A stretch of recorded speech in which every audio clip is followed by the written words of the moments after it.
Welcome to the Solocast of Firecode Tech. In these episodes, it's just going to be me, your host, Gus Gagliardi. There's going to be a range of topics, but I'm going to talk about specific technologies, installation standards, codes and how they work, as well as some other interesting topics that don't neatly fit inside of the context of a normal interview. Welcome to episode 5 of the Solocast of Firecode Tech. In this episode, we're going to be talking about HighPiled Storage. And so the first excerpt of code or standard I want to take a look at is the International Fire Code, more specifically Chapter 32 of the 2015 version of the International Fire Code. So in Chapter 32, I want to look at Section 3201.1, Scope.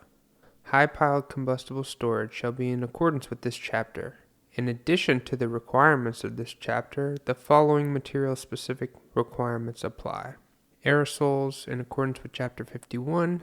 Flammable and combustible materials shall be in accordance with Chapter 57. Hazardous materials in accordance with Chapter 50. Record storage in accordance with NFPA 13.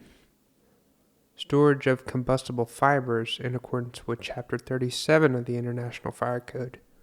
In general, storage of combustible material shall be in accordance with Chapter 3.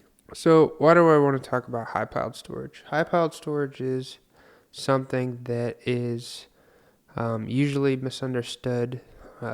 It's often to be not utilized correctly in existing facilities or in new facilities. I had a job one time where the owner was like, I don't know if we have high-piled combustible storage. And so they were like, we want to stack miscellaneous combustibles and, tires and some other hazardous materials and up to 20 plus feet. And so for those who know anything about, or for those who are aware of the thresholds for high-piled storage, this is immediately alarming because we'll get into the specifics about it, but that's well over the code required threshold for the provisions of high-piled storage. So why does the fire code delineate these extra chapters as compared to Chapter 32 for high-piled storage? So if there are hazardous materials or high-hazard materials, there are other sections of the fire code and the building code that you need to look into, and these are above and beyond the requirements of high-piled storage. But if you have more standard commodities of classes 1 through 4 or plastics of category A through C, then you are more likely to be in a case where you will deal with the traditional high-piled storage. So I won't talk about hazardous materials in this episode because, as I've already mentioned, I think I'm going to do a series of episodes over hazardous materials. But in order to explore high-piled storage in more depth, let's start at the beginning in Chapter 2 of the International Fire Code, which has definitions which will illustrate when you need to deal with the requirements and the extra associated life and fire safety implications of high-piled storage. So in Chapter 2, there's a definition for high-piled storage or high-piled combustible storage, and it says storage of combustible materials in closely packed piles or combustible materials on pallets, in racks or on shelves where on top of storage is greater than 12 feet in height. Where required by the fire code official, high-piled combustible storage also includes certain high-hazard commodities such as rubber tires, Group A plastics, flammable liquids, idle pallets, and similar commodities where the top of storage is greater than 6 feet. So let's talk about that a little bit. So the code excerpt says standard combustibles 12 feet where the top of the storage is greater than 12 feet. So this is not where the height of the greatest shelf is at, has to be over 12 feet. No, the combustibles stacked on the shelving exceeds 12 feet.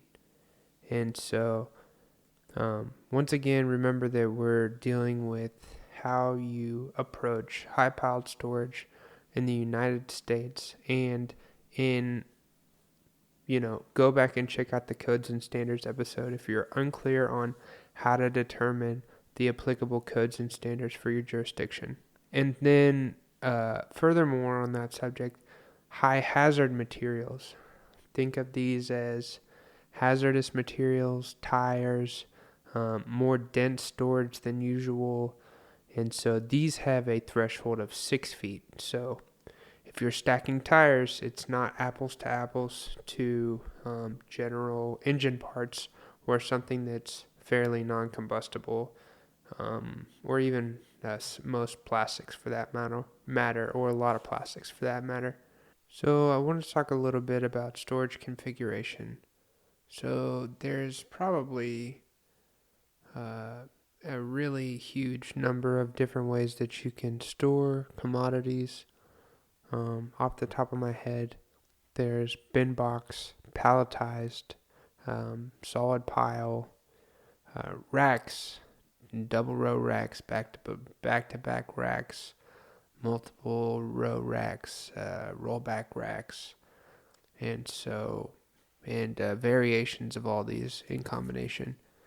So that plays a big part into protection of commodity. So what do these look like? Bin box is metal boxes with basically metal on 5 sides.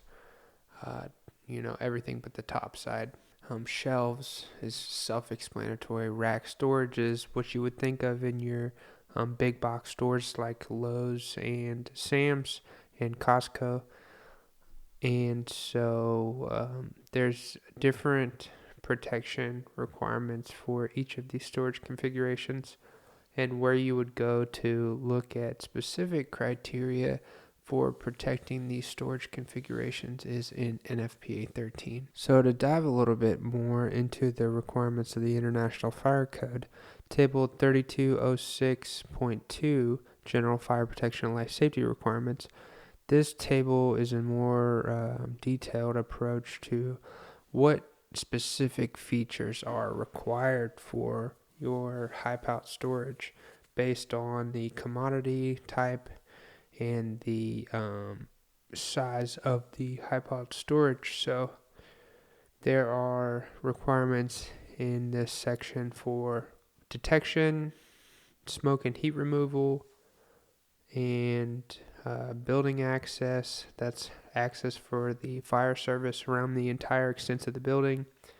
and automatic fire extinguishing system. So that's a little broader than I thought it would be. It's basically referring to sprinklers, but it appears they leave it open-ended in case you have an alternative means of fire suppression. And so there are basically requirements in this document for sizes ranging from 500 square feet to 500,000 square feet or greater.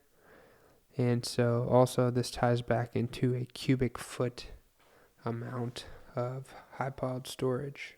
Let's talk about why that we have these extra implications for fire and life safety for high-piled storage.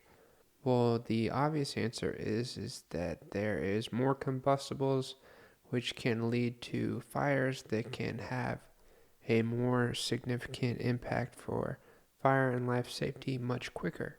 Statistics data from NFPA study says that from 2014 to 2018, an estimated 1,400 warehouse structure fires per year were reported to the U.S. fire departments. These fires caused an annual average of 2 civilian deaths, 20 civilian injuries, and 159 million in direct property damage. So probably one of the biggest implications of high-piled storage is the increased demand in the fire suppression system.